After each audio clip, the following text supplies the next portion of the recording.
Hello students, welcome to Magnet Brains. मैं Rupali Verma. Magnet brains आपको 100% free education देता है और कंटेंट भी आपके लिए बहुत ही अच्छा लेकर आता है। और हम इस तरीके से आपके लिए कंटेंट लेकर आते हैं कि आपको हर एक चीज़ एक ही बार में समझ में आ जाए, और बहुत एफर्ट से हर एक बारीकी को समझाने का प्रयास भी करते हैं। और सभी कुछ आपको मिल रहा है 100% फ्री, यानी कि कंटेंट, सारी चीज़ों का एक्सप्लेनेशन और ये हमारे वीडियो, सभी कुछ 100% फ्री है। तो ध्यान रखिए, इस फ्री एजुकेशन का लाभ उठाते रहिए। आते हैं आज के वीडियो पे। आज का हमारा वीडियो है क्लास 4th के प्यारे प्यारे स्टूडेंट्स के लिए। आज है व्याकरण का टॉपिक, अनेक शब्दों के लिए एक शब्द। अनेक शब्द यानी कि बहुत सारे शब्द, उनकी जगह हम सिर्फ एक शब्द को इस्तेमाल करेंगे। कैसे? ध्यान से देखेंगे। हम बहुत से ऐसे शब्द हैं जो दिन भर में इस्तेमाल करते हैं, जो कभी एक होते हैं, कभी अनेक होते हैं। तो ये कैसे कैसे होते हैं, क्या होते हैं, सभी समझते हैं। पहला देखिए क्या है, चित्रों के नीचे दिए गए वाक्यों पर ध्यान दीजिएगा। अब यहाँ पर आपको कुछ पिक्चर्स दी गई हैं, अब इनके नीचे कुछ सेंटेंस दिए हैं, इन्हें हमें ध्यान से पढ़ना है। क्या दिया है? राम दीन मंदिर में पूजा करने वाला है। अब यहाँ पर क्या है? रामदीन मंदिर में पूजा करने वाला है, तो क्या है?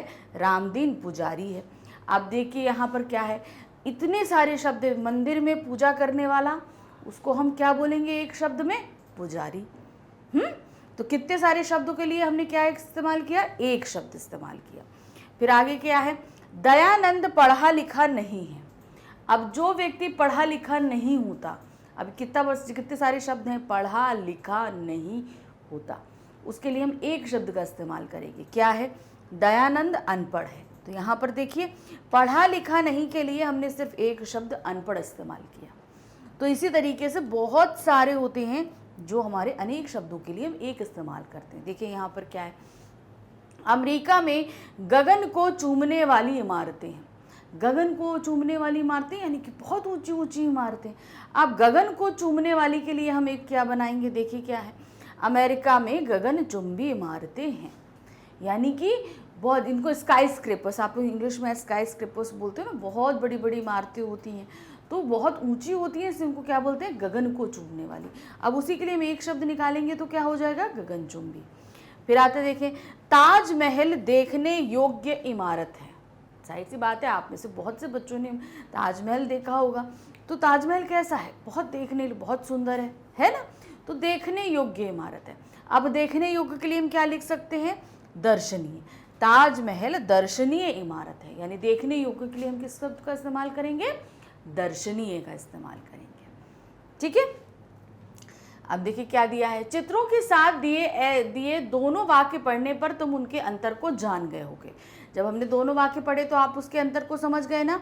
एक वाक्य में बहुत सारे शब्द थे, अनेक शब्द थे, और दूसरे वाक्य में हमने क्या किया? उन अनेक शब्दों के लिए एक शब्द को लिखा। पहले वाक्य में बात को अधिक शब्दों में कहा गया है, लेकिन वही बात दूसरे वाक्यों में एक शब्द में कही गई है। ठीक है ना? एक वाक्य में बहुत सारे शब्दों में और दूसरे में सिर्फ एक शब्द में कही गई है।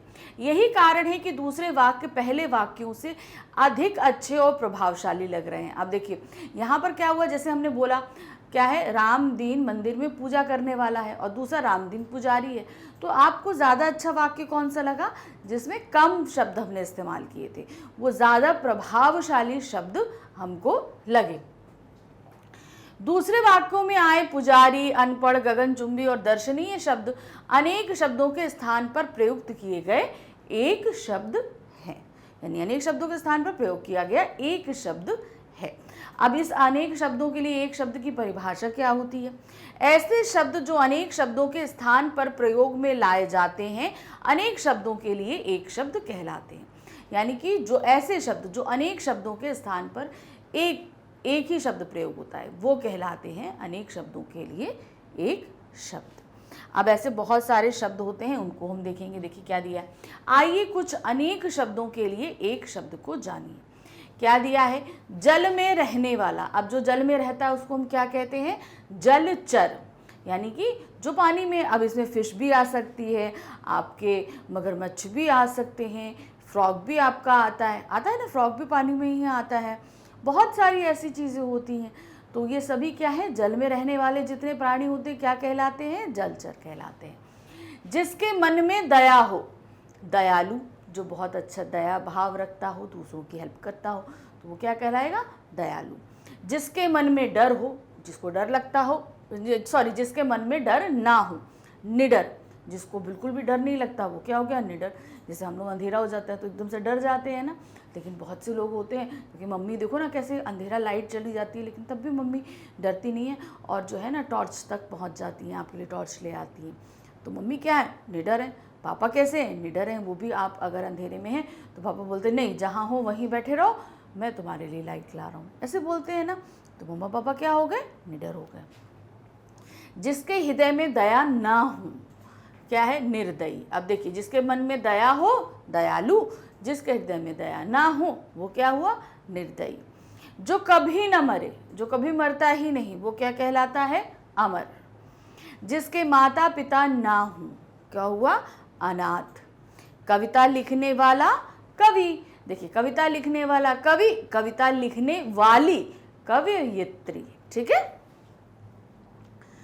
कविता लिखने वाली, ये देखिए आ गया कवयित्री। फिर साथ पढ़ने वाला, अब जैसे आपके क्या कहते हैं, आपके क्लास में बहुत सारे बच्चे आपके साथ पढ़ते हैं, तो वो क्या कहलाएंगे, आपके सहपाठी। साथ में पढ़ने वाले सहपाठी। जो दूसरे देश का हो, दूसरे देश का हो, वो कौन कहलाता है, विदेशी। जो दूसरे देश से आता है ना, तो हम लोग बोलते हैं ना, देखो मैंने आज एक विदेशी को देखा, वहाँ पर घूम रहा था, तो क्या होगा, उसको फॉरेनर्स बोलते हैं ना, हम लोग फॉरेनर्स बोलते हैं ना, और हिंदी में क्या बोलते हैं उसको, विदेशी। जो पढ़ाता हो, कौन हुआ, शिक्षक। जैसे हम आपको पढ़ा रहे हैं तो हम क्या हो गए, शिक्षक। आपके टीचर्स आपको पढ़ाते हैं तो क्या हो गए, वो भी शिक्षक हो गए। जो सुन न सके, मतलब डेफ, जिसको बोलते हैं ना, जो सुन नहीं सकता, उसको क्या बोलते हैं, बहरा या बधिर, ठीक है। बहरा भी बोलते हैं और बधिर भी बोलते हैं। जो बोल ना सके, जिसको बोलना ना आता हो, वो क्या हुआ, गूंगा या मूक। जो बोल ना सके उसको हम गूंगा भी कहते हैं, और क्या बोलते हैं, मूक। जिसका भाग्य बहुत अच्छा हो, अब यहाँ क्या आएगा, जिसका भाग्य बहुत अच्छा हो, भाग्यवान, क्या हुआ, जिसका भाग्य बहुत अच्छा हो, भाग्यवान। 7 दिनों का समूह, 7 डेज, तो क्या उसको बोलते हैं, हम लोग क्या बोलते हैं, वीक बनता है ना, इंग्लिश में क्या बोलते हैं, वीक बोलते हैं, तो हिंदी में हम क्या बोलते हैं, सप्ताह। 7 दिनों का समूह, सप्ताह। अच्छे आचरण वाला, जो बहुत ही अच्छा बिहेव करता है, तो मम्मी बोलती है ना, गुड बिहेवियर, उस बच्चे का बहुत अच्छा बिहेवियर है, तुम्हारा भी बहुत अच्छा बिहेवियर है, बोलती है ना मम्मा। तो क्या होता है, सदाचारी। जो अच्छा आचरण करता हो वो क्या हुआ, सदाचारी। जो दिखाई ना दे, जो दिखाई नहीं देता, वो क्या होता है, अदृश्य। अब इसको हम क्या कहते हैं, ऐसे बोलते हैं, इनविजिबल। जो दिखाई नहीं दे, क्या हुआ, इनविजिबल। जो सदा सत्य बोले, क्या कहते, हमेशा एकदम ट्रुथ बोले, जो सदा सत्य बोले, सत्यवादी। जो पढ़ा लिखा हो, शिक्षित। अभी हमने क्या बोला था, जो पढ़ा लिखा ना हो, अनपढ़, और जो पढ़ा लिखा हो वो कौन होता है, शिक्षित। मधुर बोलने वाला, मृदुभाषी। मधुर बोलने वाला कैसा होता है, मृदुभाषी। कटु बोलने वाला, एक तो मीठा बोलने वाला हो गया मृदुभाषी, लेकिन जो बहुत तीखा तीखा गंदा बोलता है और जिसकी बोली अच्छी नहीं लगती, अजीब से शब्द बोलता है, तो क्या बोलेंगे, कटुभाषी। क्या होगा, कटुभाषी। जो गिना ना जा सके, जिसको हम काउंट नहीं, जैसे आसमान में तारे हैं तो क्या देंगे हम, अनगिनत।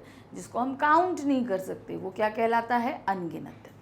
कठिनाई से मिलने वाला, जो चीज़ बहुत ही कठिनाई से प्राप्त हो, उसको हम क्या बोलते हैं, दुर्लभ। जो कठिनाई से प्राप्त हो, दुर्लभ। प्रतिदिन होने वाला, डेली, कोई चीज़ जैसे डेली होती है तो उसको हम क्या बोलेंगे, दैनिक। अब जैसे आप स्कूल जाते हो, डेली होता है, लेकिन संडे तो छुट्टी हो जाती है ना। उसी तरह न्यूज़पेपर डेली आता है, तो क्या हम उसको बोलते हैं, दैनिक समाचार। आता है ना आप लोग के यहाँ, तो क्या हुआ, दैनिक समाचार पत्र। तो यहाँ पर जो चीज़ डेली घटित होती है वो कहलाती है दैनिक। मांस मछली खाने वाला, कौन सा होता है, मांसाहारी। मांस मछली खाने वाला, मांसाहारी। शाक सब्जी खाने वाला, शाकाहारी। जो नॉनवेज नहीं खाता, यानी वे आपका नॉन वेजिटेरियन, आपका हो गया मांसाहारी, वेजिटेरियन, शाकाहारी। फिर आते हैं अभिनय करने वाला। अब मूवी में हम लोग देखते हैं ना, बहुत सारे लोग एक्टिंग करते हैं। अभिनय करना मतलब क्या होता है? एक्टिंग करना। बहुत सारे लोग करते हैं, तो वो एक्टिंग क्या कहलाता है? करने वाला कौन कहलाता है? हम लोग एक्टर बोलते हैं। तो यहाँ पर क्या कहलाएगा हिंदी में? अभिनेता। क्या कहलाएगा? अभिनेता। जो श्रम करता हो, क्या? जो श्रम करता हो, यानी कि श्रमिक, यानी कि जो बहुत मेहनत करता है। करते हैं ना, बहुत सारे लोग होते हैं जो आप देखते होंगे रोड पे काम कर रहे हैं, खेतों में काम कर रहे हैं, बिल्डिंग्स में काम कर रहे हैं, तो वो सभी क्या आप लोग बोलते हो? मजदूर। लेकिन वो बहुत सारा परिश्रम कर रहे हैं, बहुत सारी मेहनत कर रहे हैं, तो वो क्या कहलाएंगे? श्रमिक। मजदूर तो हम लोग अपनी लोकल लैंग्वेज में बोलते हैं, लेकिन अगर उसको शुद्ध भाषा में हम देखें तो क्या कहलाता है? वो श्रमिक कहलाता है। ठीक है, तो ये हमारे कुछ अनेक शब्दों के लिए एक शब्द थे। ठीक है, तो इनको आप ध्यान से याद कर लीजिएगा, बहुत ही ज़्यादा ज़रूरी है, क्योंकि एग्ज़ाम में पूछे जाएंगे ना। तो इस तरीके से हमने आपको यहाँ पर बता दिया कि अनेक शब्दों के लिए एक शब्द किस तरीके से इस्तेमाल होते हैं और ये कैसे कैसे पढ़े जाते हैं, सभी कुछ। ठीक है, मैग्नेट ब्रेन्स आपके लिए 100% फ्री एजुकेशन लेके आता है। यहाँ की सारी ही वीडियो आप यूट्यूब पे, हमारी वेबसाइट पे और हमारे ऐप पे देख सकते हैं। जहाँ पे भी आप देखेंगे आपको 100% फ्री वीडियो ही मिलेंगे। डेली अपडेट के लिए आप हमारे सोशल अकाउंट्स में फेसबुक, व्हाट्सएप, टेलीग्राम, इंस्टाग्राम पर जुड़ सकते हैं। आपके सब्जेक्ट या आपकी क्लास से रिलेटेड क्या क्या चीज़ें आगे होने वाली हैं, ये सारा अपडेट आप यहाँ से ले सकते हैं। आगे इसके अभ्यासकार हैं इस टॉपिक के, यानी कि अनेक शब्दों के लिए एक शब्द, तो जुड़े रहिएगा, लेकर आती हूँ। Thank you for watching, bye bye.